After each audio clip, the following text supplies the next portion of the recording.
My name is Madelaine Vallin, and I'm the founder of the Australian School of Holistic Counselling. In this 5-part series, we allow students and graduates of our college to share their life journey of changing the world, one courageous step at a time. I hope that their stories inspire you to follow your dreams and remind you that there's always an opportunity to grow, no matter what life throws at you. If you're a heart-centered and driven individual with a calling to work and thrive as a therapist, coach, or counsellor, please visit our website at www.ashc.com.au. Enjoy the show. So welcome, Paul Walsh. Thank you. Good to be with you. Good to be with you. Great. Beautiful. Okay, so Paul, when did you start the course with us? I would have started nearly 18 months ago, I think, is when I first started. Yeah. Beautiful. So, I mean, you had a private practice before you started the course. Yeah. What were you doing before you started with that? So I've been a therapeutic holistic massage therapist for 15 years. I trained as a remedial massage therapist post retiring or moving through a dance career, and then had a few years sort of in between, retrained as a remedial therapist. But I've spent probably 15 years, the first 10 years, every year I would add a new modality to my kit bag, and I sort of ventured more down the holistic, energetic, metaphysical side of the business, understanding, the physicality of the body, but also seeing how we store and hold emotions, stress, tensions, life within the body, and how it sort of presents in injury management, all that sort of stuff. And so, yeah, I've had a career in doing that for 15 years, whilst being a parent, Yeah. So, I mean, so you said briefly you come from a dance background. So I'm guessing has that been part of the inspiration to help people with, as a massage therapist, and then also looking at the body in general and what we hold and store in our body and how that affects us? Yeah, I guess. I mean, I did 12 and a half years as a professional dancer.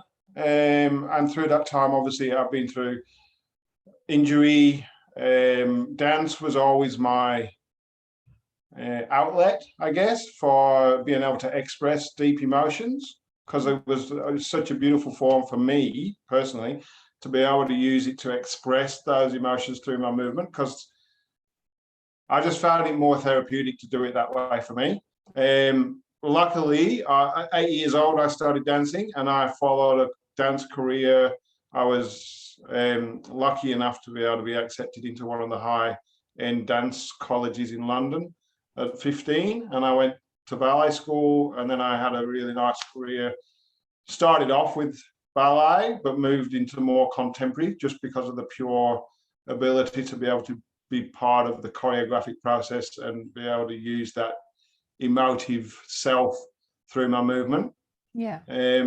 And just the passion about the human body and what its abilities are, sort of then the natural progression into tactile side of therapy and body work. I had some amazing therapists when I was a dancer that kept me going. My career ended after 6 knee dislocations, and the 6th one I went, I've got to have a look into this because it's just continuing to happen. And that's when my awareness of metaphysics started to build, and understanding sort of change of direction and not listening to what I was supposed to be doing. And then I started to listen, and I just landed into being a therapist. And it was just from there on, really, the passion for understanding the body, mind, soul connection on a deeper level began then. And I've just been following that ever since, really. Beautiful. So your body was telling you something, and you weren't listening until you decided to listen. So what was your body? What was your body saying? It was really interesting because I come from a real working class English background. So dance for me was my out. you know, I don't have any issues with that lifestyle, but I knew really early on in my journey that I needed to explore bigger things than what I was being presented. And the dance was my way of being able to get out, and I used it. And I was good at it, but my belief within myself about how good I wasn't really very strong. And I've been, you know, the imposter within me has always been something that's challenged my dance career, because I never felt as though, no matter how good I was told the performance was, I never credited myself for being good enough to be doing what I was doing. So I went through a journey of not, through my dance career, as much as it was really powerful to be in it, I was never really believing that I should be in it. So that internal power battle that was going on really held me back to be able to, well, I see it as I held myself back at that point with not really being comfortable within my own skin. And my body started to tell me, because I was pushing and pushing and pushing to be better and better and better. And I put the hours in, you know, and just was never happy with what came out at the end product. So I would just push and push, and my body just started to fail. You know, I just pushed my body past the limits of what it was able to do. And I started to get really dark and really upset with the not knowing the direction that I was going to go from here. And then I just stopped and went, okay, you've pushed yourself enough. What do you need to do from here? Because you've done this to get yourself out of where you were. Where are you going to go from now? Because this isn't a long-term career that you're in the way that I was approaching it. So after understanding how to break it, I had to figure out how to fix it. I mean, as a high achiever myself, I can really relate to that, you know, that pushing, that little voice in the back of our head saying, oh, you're not really good enough for this. You should really push yourself just a little bit harder. Like the bar always keeps moving further up and up and up. So it's pretty much impossible to reach it, because it's always ahead of you. It's always over there, and you will never seem to be arriving. Yeah. And when I look back at it, I mean, I was really blessed with my dance career, because I was a fortunate male dancer who went from contract to contract to contract. But at the time, I always felt like I was chasing better. You know, I was lucky. I had 12 and a half years as a dancer, you know. But it stood me in really good. I mean, the discipline that it created, if I hadn't had that when I was 15, I would have been an absolute tearaway. Because I was lost, and now being older, wiser, and a bit more savvy about how we work, I was lost from a very early stage in my development as a child, you know. So that just compounded over time and over years until, you know, I decided to take charge of that. I went into the massage side of things, and I moved from the UK and came to Australia via Africa, which was a part of my disentanglement from the dancer. Like the Africa thing was about a grounding and becoming earthed again, from trying to get back to some sort of my working class roots, I guess, sort of my earthed roots. And then I came to Australia, new country, and I probably for the first, if I'm really honest, for the first 10 years of my time here in Australia, I still didn't feel settled. I still felt displaced, felt lost. I'd started my massage training. I did that, and I was really lucky. I separated in a marriage that I've got a now beautiful 18-year-old daughter from. But I needed to get out of the city, and her mum decided to stay, which was beautiful. Like, we were really amicable. We have a really good relationship. And I moved up to Dalesford and went to Dalesford, which is like the massage mecca. I was back then in 2003. And I started my career there as a head therapist at a little centre in Dalesford with my training, and then just moved into the Reiki side and a lot more of the holistic approaches of bodywork. Yeah. Wow. Yeah. It's interesting hearing your story. We have so many parallels. When I hear, I'm like, oh my gosh, it's almost like we've had a similar journey in a lot of ways, going through creativity, using creativity to express ourselves, and then moving into massage, similar to you. Actually, I did massage for a while. So you know, the massage it was really like that opening for me too, that idea of, you know, there is a connection between what's going on here and what's going on in my body, which then led me into actually wanting to do that more, which led me into meditation therapy, holistic counseling, and down that road I went. Was it similar for you? Oh, look, through my time in Dalesford, I connected and opened up to the more energetic and spiritual side of healing practices. I don't generally like to call them healings. Like, it's more of a modality, because I've always seen myself as a facilitator for people to self-heal, you know, because that's where the power comes from. It's handing the baton over to allow people to know. While I was in Dalesford, I was to support my next relationship and family. I massaged, but I also worked in the youth justice system. So the combination of sort of putting back into that turbulent society of people, juveniles that were feeling lost in society, was a really powerful thing for me, because I felt really lost as a kid. But the downfall that happened for me was I was exposed to a really traumatic incident that put me on my ass. And that was when I just knew that there was more work that I had to do for me, that then took me into a deeper connection regarding brain-body connection, because obviously I come from a really physical background. So I looked at the body on a physical sense, but knew that we stored a lot. But when I went through my incident that left me with PTSD, it made me have to stop running, sit back, figure it all out, work out how I could move forward with this.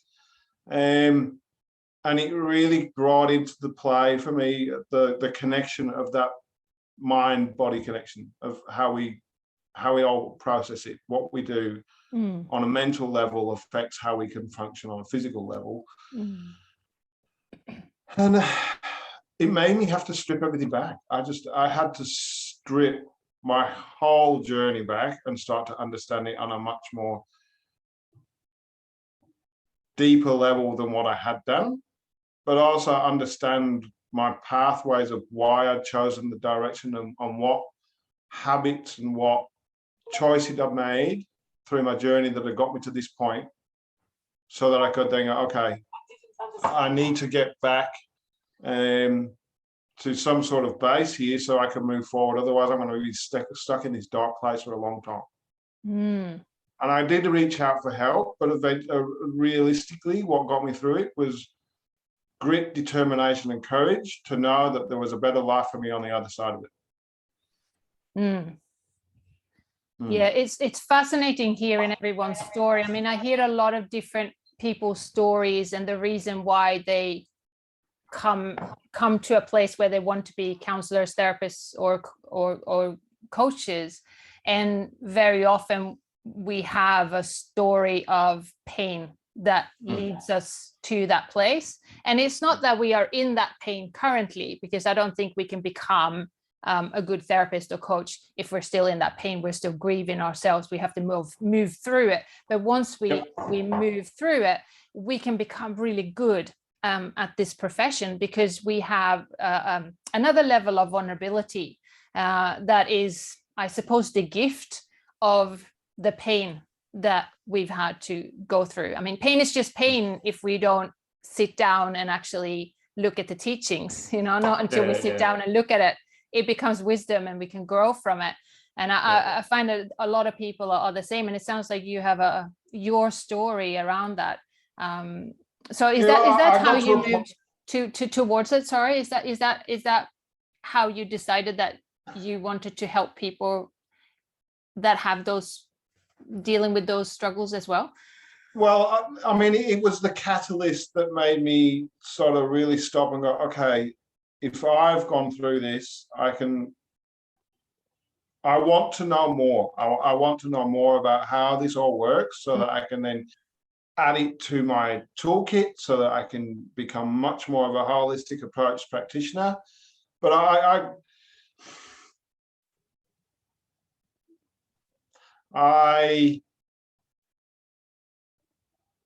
the journey of it probably took about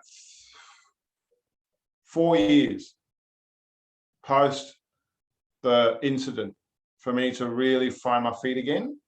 If I'm honest, I had to retract from everything in my life, and I became really insular so that I could regrow from like the seedling of what I wanted to create. And I came back to my massage. I knew that was my energetic source that could keep me moving forward. Because the gift that I have as a therapist, like a body therapist, I still believe there's a higher power that comes through when I'm working, because it's just this connection that I can tune into. I had Mia, who's now 18, and I had 2 other kids in another relationship, and I had to go back to, I have to be a single father in this. And I knew that I had to come back to being just me. And when I released and allowed myself to let go, that's when my life turned the corner that I wanted to turn. And then I moved into being a single person. But now, I mean, I then met my wife, who I work with now. And everything since that point on, well, before that, but since then, the blossom has happened. And that's when I knew that there was more that I needed to learn, which is what led me down the path towards a holistic counselling, because I had people coming to my table that I could tell that there was stuff going on a physical level, and I could work with them to a certain degree, but I wanted to take it further so I could offer more and support more and be able to hold that space in a more rounded and a holistic way. And that's when I came down the pathway towards a holistic counselling. So I mean, you might be doing this already, but is your kind of vision to be able to do body work with people alongside the counselling part, to combine that into your own modality or your own way to support people? Or do you see them as separate? The long-term goal for the business is that Sarah's a yoga instructor. She's Ashtanga based, she's Ashtanga trained, she's Hatha trained. She's also really good with nutrition and knowledge and food knowledge. And she's done a lot of meditation work, so that as a team, we would love to be able to facilitate full holistic packages where every aspect of the holistic being can be taken into account. And down the track, once the kids get a little bit older, there is retreat sort of ideas that we've already sort of assimilated. So Sarah's already worked as an assistant manager at a retreat centre. So we've got all these little tools that we can sort of now sort of meld together to create what it is that we're looking for. Because ideal for us is to be able to work in deep session, in groups, as well as individuals, and create packages for people to look at the greater aspect of the holistic wellness package.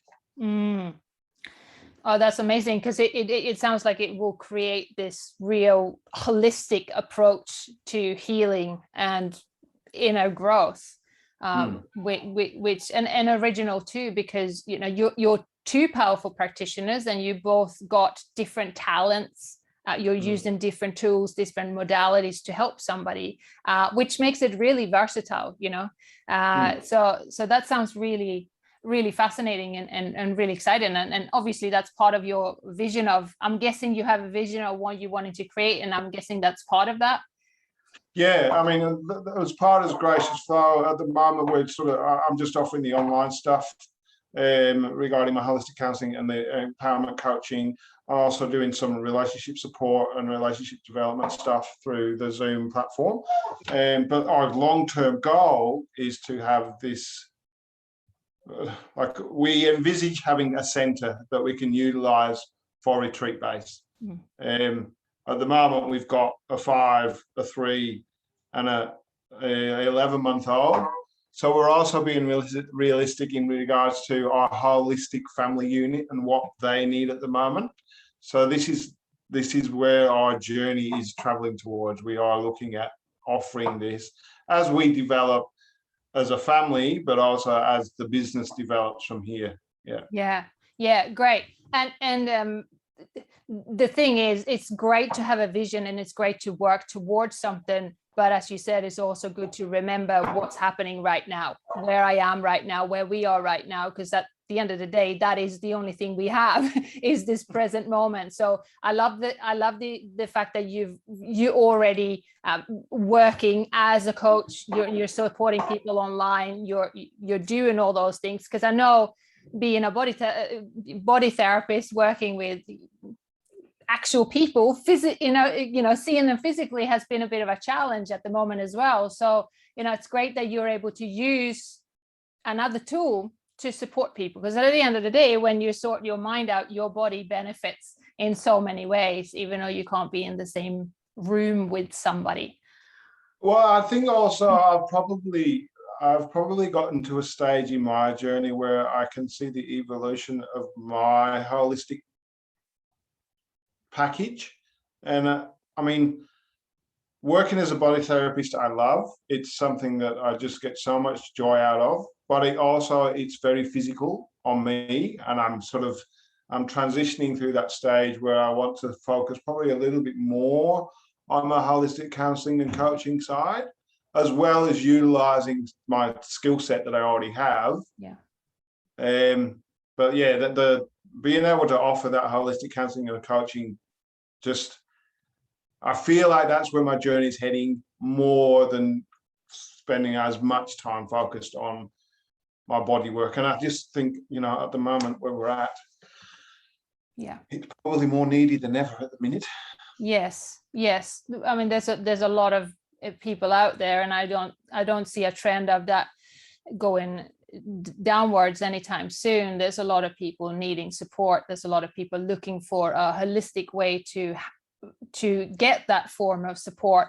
And also people are even more open now to get that support like this, like you and I are talking right now. And you have another benefit too, because you've been working as a body therapist. I know obviously you're used to tactile touching people, being able to physically touch them, but you will have an ability to read people in a different way in comparison to myself or somebody else that hasn't done any of that body work, that even when you are on the screen with somebody, you would be able to pick up on things energetically, or seeing the twitch or something physical going on. You have that insight. There's a talent there that you have that you will be able to use, even though you're not physically working with somebody on their body. Have you noticed that? Do you notice that when you're working with people now?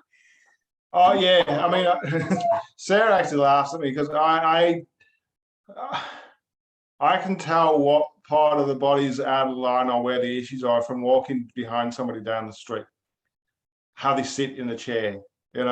It shows up because the body's so amazing in regards to the way that it works in a diagonal sense and how alignment, people can have issues with the left little toe and it shows up in the way that the head's tilted,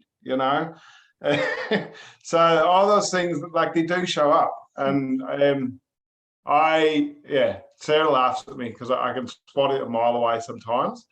And I have to keep it internal a lot of the time. Like, okay, I can see that, but I've got to get them to see it without me going, point it out at you. Yeah, exactly right. Exactly right. Yes, right. And that's a gift. That's a gift. Not everyone has got that. It's it could be a blessing and a curse sometimes, you know. All those kind of things. Turning this off. Yeah, when you can read someone's energy or someone's physical body, because I can read people's energy, and sometimes that's a bit of a curse too, because you know too much. It's like, I don't really want to know that, or I just want to meet you and not have any.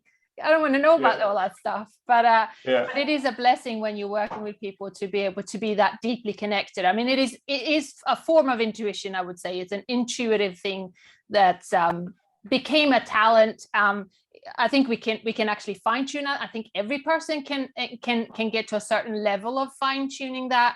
But also then there is that sometimes we just have that natural talent. I'm guessing because you've been a dancer from the beginning, you know, your background, everything has led you to become very good at reading people. I think reading people, observing and acknowledging and finding that compassionate space where, like, because you can get it wrong. I mean, there can be things where you think you go, okay, this is what's going on, and you go, okay, and then you sort of maybe but you'll work on not an assumption, on an observation that you've picked up. And then as you start to unwrap it, you go, okay, so it's not that what I may have thought could be going on. It's actually, there's a deeper issue going on here, and this is how it's presenting, but it's a much deeper process that we need to go through to get to where it's come from, because there's, you know, the tree of branches that come off it can present physically and spiritually and emotionally, but what you think might have been the root is just part of the trunk that's leading down to the bigger root cause, you know, not problem, but cause. And so I think it's a really good, having that intuition and observational skill is really powerful. But I know from a therapist point of view, I have to also release, step back and tune in deeper than just using that skill base to guide me. There's got to be a bigger power that comes in to find that, quite often find what's underneath it even further than what you initially think. You know? Yeah, for sure. And everything goes through our personal lens of observation too. Absolutely. So you've got to be able to take it out. Go, okay. Yeah, exactly. And sometimes that little lens can be very deceiving and it can feel really real, but it's actually just ourselves that we're reading through somebody else. So hence the reason why we need to do our inner work continuously, because absolutely. we need to make sure that lens is as clean as we can all the time, because it's easy to get it's easy for it to get a bit unclear, I should say, when we're not paying attention. And I think recognizing it when it is unclear, where you need to get the lens cleaner out and give it a polish, is being able to do that mid-session is really good, because like you can just go, okay, just step back, clean your lens, now go, okay, new page. Let's have a look at this, where we at, you know, and that's what I'm loving about that the holistic counseling training that I've gone through, the coaching, you know, everything that I've done with the course is just, I guess there was the trunk was there, but now I'm sort of putting on the foliage and the blossoms that I need to be able to be that complete tree, you know? Yeah, absolutely. Beautiful. Okay, so it's been really nice to chat to you and for you to share what you're doing. If people want to find out more about you, where can they go? How can they do that? So we are called Gracious Flow. We've got a webpage, www.graciousflowtherapies.com.au. We're on Facebook at Gracious Flow Therapies, Instagram, Gracious Flow Therapies.